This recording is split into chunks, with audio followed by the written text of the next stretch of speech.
Right.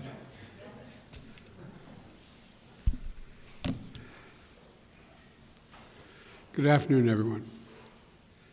I just visited a vaccination clinic in Virginia at the Virginia Theological Seminary in Alexandria, Virginia.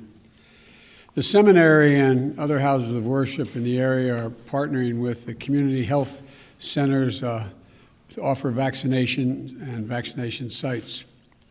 They're seeing these kinds of partnerships, and not just there, but we're seeing them all over the country.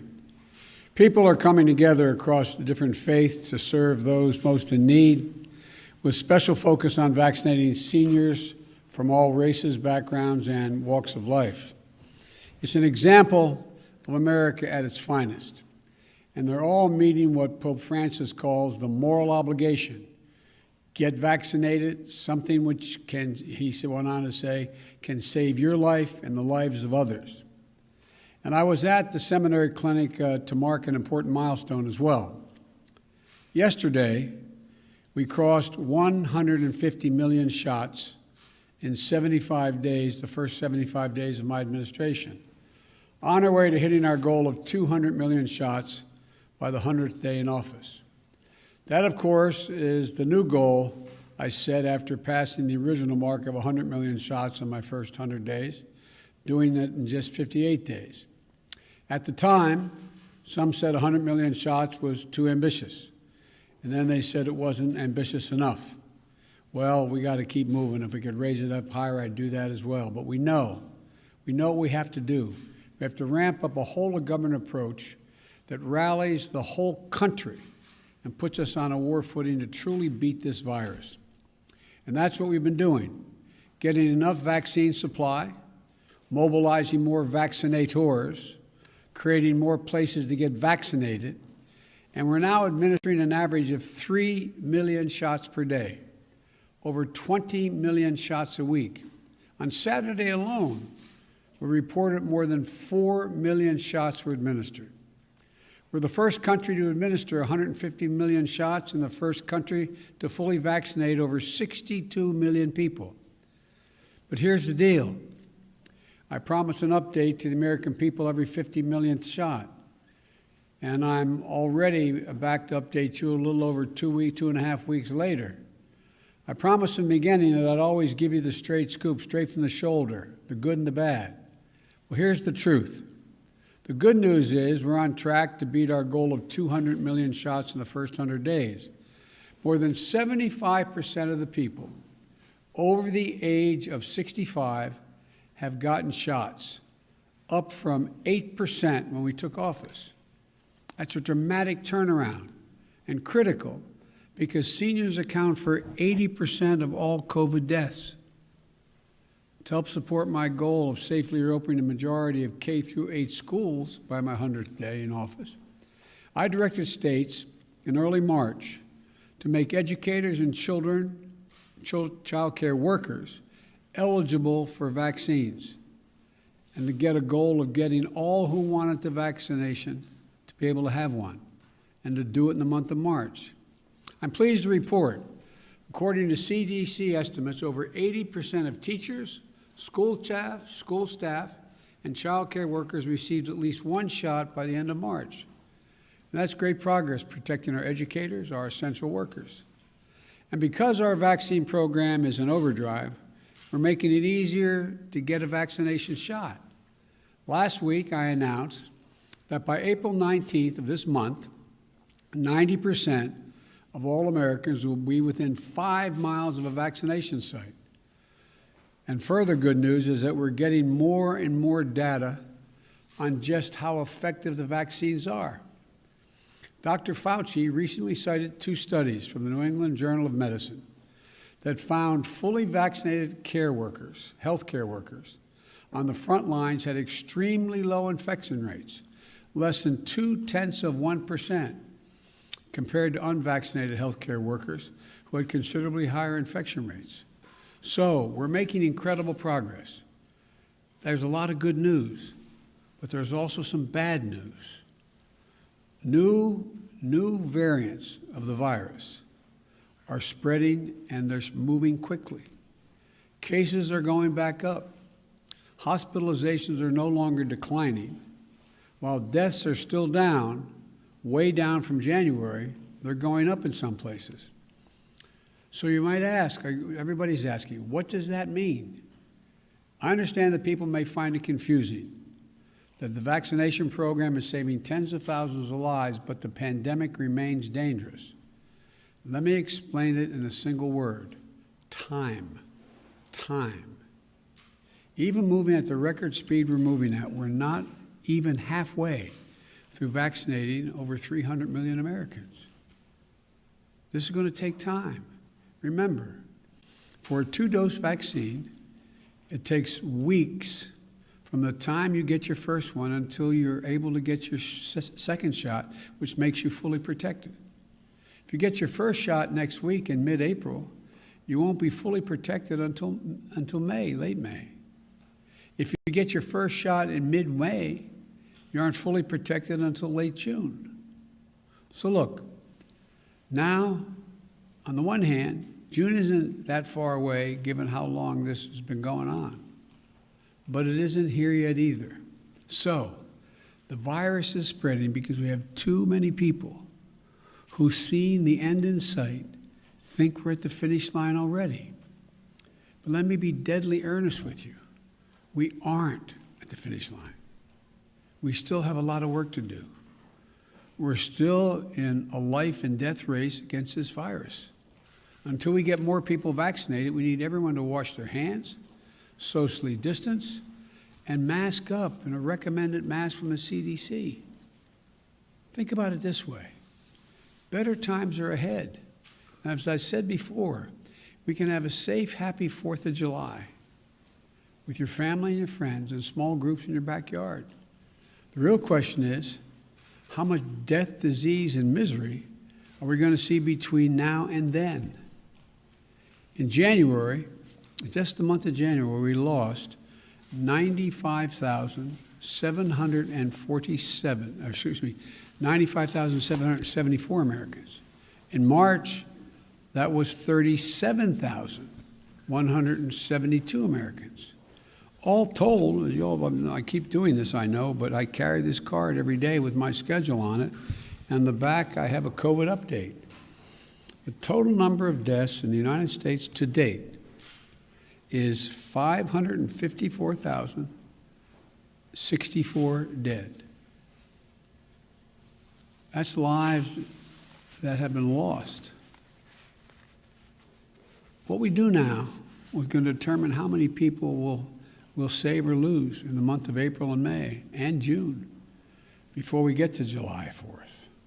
So please, until we're further along in this accelerating, successful, but still growing vaccination effort, please wash your hands, practice social distancing, wear a mask as recommended by the CDC, get vaccinated when it's your turn. Well, while I'm asking Americans, the American people, to do their jobs, here's what I'm doing. When we first started our vaccination program, there were real questions how quickly we could get shots in people's arms. Well, by the end of May, the vast majority of adult Americans will have gotten at least their first shot. That's success. That success is going to save lives and get this country back to normal sooner. But it's not enough. On March the 11th, I announced that I was opening up all vaccination sites to all adults by May 1st. Many governors, Democrats and Republicans, responded and decided to beat that date, which was good. Thanks to their hard work and the hard work of the American people and the hard work of my team, I'm announcing today that we're moving that date up from May 1st to April 19th nationwide. That means by no later than April 19th, in every part of this country, every adult over the age of 18 or older will be eligible to be vaccinated. No more confusing rules. No more confusing restrictions. My message today is a simple one. Many states have already opened up to all adults. But beginning April 19th, every adult in every state, Every adult in this country is eligible to get in line to get a COVID vaccination. And today, in advance of that new national full eligibility date, I want to make a direct appeal to our seniors and everyone who cares about them. While we have made incredible progress vaccinating 3/4 of our seniors and putting vaccination sites within 5 miles of 90% of the public, it still isn't enough. It's simple. Seniors, it's time for you to get vaccinated now. Get vaccinated now. To make it easier, my administration is sending aid to community groups to drive seniors to vaccination sites. We're incredibly grateful to all the volunteers, houses of worship, and civic groups that are helping us in this effort. This is America. We take care of one another. We have to keep it up. As I ask seniors to sign up for their shots now, I also have a message for people under 65. If you know someone over 65 who has not gotten this life-saving vaccine, call them now. Work with them to get their shots this week or next. Pick them up, drive them. It can be your parents, your grandparents, your aunt, uncle, your neighbors. And finally, even after we open up vaccinations to all adults and put a site within 5 miles of 90% of the public, we know there are many people who still struggle to get access to a shot. We know that there are a number of seniors and people with disabilities and people in many communities of color who may be isolated and lack access to transportation. That's why we're ramping up transportation to vaccination centers and deploying more mobile units and pop-up clinics in the places close to where people live. That's why we're working with faith-based organizations and other community groups to host vaccination clinics, sign people up for appointments, get help them get those appointments. That's why we're sending even more vaccines to community health centers like the one I was at today, that altogether serve nearly 30 million Americans, like the ones I visited today. 2/3 of the patients at community health centers live at or below the poverty level. 60% are racial and ethnic minorities. To reach them, we're investing nearly $10 billion to expand testing, treatment, and vaccinations for the hardest hit, yet most underserved communities. Let me close with this. We've vaccinated more people than any other nation on earth. The vaccines have proven to be safe and effective. That should give us real hope. But we can't let it make us complacent. Despite the progress we're making as a nation, I want every American to know in no uncertain terms that this fight isn't over. This progress we've worked so hard to achieve can be reversed. Now's not the time to let down. Now's not the time to celebrate. It's time to do what we do best as a country, do our duty, our jobs, taking care of one another. And we can and will do this, but we can't let up now. My hope is, before the summer's over, I'm talking to you all about how we have even access to more vaccines than we need to take care of every American. And we're helping other poor countries around the world that don't have the money, the time, the expertise. Because until this vaccine is available to the world, and we're beating back the virus in other countries, we're not really completely safe. So we've made great progress. I'm still looking forward to the prospect if we keep the pace we're on and we listen to one another and take the precautions I talked about, that you'll be able to have a 4th of July, an Independence Day on July the 4th, as I defined about 3 weeks ago. I want to have an Independence Day, an independence from the COVID. So you're able to get in the backyard with a small group of people, friends and neighbors, and celebrate Independence Day because you've been vaccinated, because you're safe, because you're in the clear. May God bless you all, and may God protect our troops. Thank you so much for listening. Thank you. Mr. President, talks going, Mr. President, in Vienna. How are the Vienna talks going? I'll report on that later. Mr. President, do you think the Masters golf tournament should be moved out of Georgia? I think that's up to the Masters. Look, it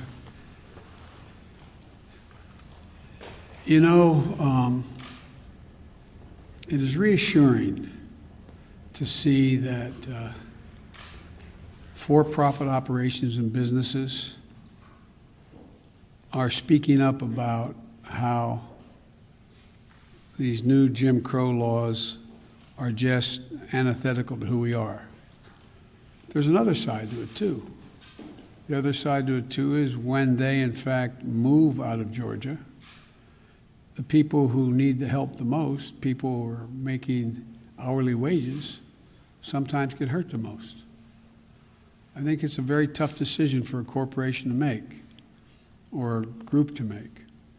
But I respect them when they make that judgment, and I support whatever judgment they make. But it's the best way to deal with this is for Georgia and other states to smarten up.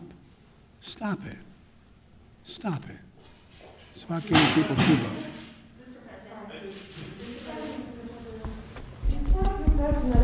Now, there are many Americans who are very reluctant to take the vaccine, especially in red states. Why the White House hasn't used a more forceful campaign, like advertisement on television, for example, to convince Americans to take that vaccine? Well, we are doing that. And by the way, the number of people who are reluctant to take it continues to diminish across the country as they see their neighbors, particularly in communities that have been now there's a different group of people. There's a group of people who've been reluctant because of past, how can I say it, past wrongs that have been done to them, experimentation, not sure that they're being told the truth, etc. But then there's another group. It seems to me to be, I probably shouldn't characterize it, but Mitch McConnell keeps speaking to them, which I give him credit for, saying the idea, he said the polling data shows Republican men, particularly young men, don't think they should have to take the vaccine. It's their patriotic right not to do it, their freedom to choose. And he's saying, no, take the vaccine. Take the vaccine. And I'll add a phrase he didn't, but I think he believes. It's a patriotic responsibility you have. Last question. Mr. President, have you spoken to the Federal Reserve Chairman, Jay Powell, yet? I have not. Can you say why? Do you plan to speak to him? I am not. Look, I think the Federal Reserve is an independent operation. And starting off my presidency, I want to be real clear that I'm not going to do the kinds of things that have been done in the last administration, either talking to the Attorney General about who he's going to prosecute or not prosecute and under what circumstances, or the Fed telling them what they should and shouldn't do, even though that wouldn't be the basis upon which I'd be talking to them. So I've been very fastidious about not talking to them, but I do talk to the Secretary of Treasury. Thank you all very much. COVID, Mr. President, you mentioned 554,064 American dead from COVID-19. A lot of families want to know how this happened, how it got here. Have you had a chance to speak to any of your international partners, any of President Xi, who I know you go way back with? Have you had a chance to ask him if these reports are true, that China maybe misled the world at the beginning? No, I have not had that conversation with President Xi. Thank you.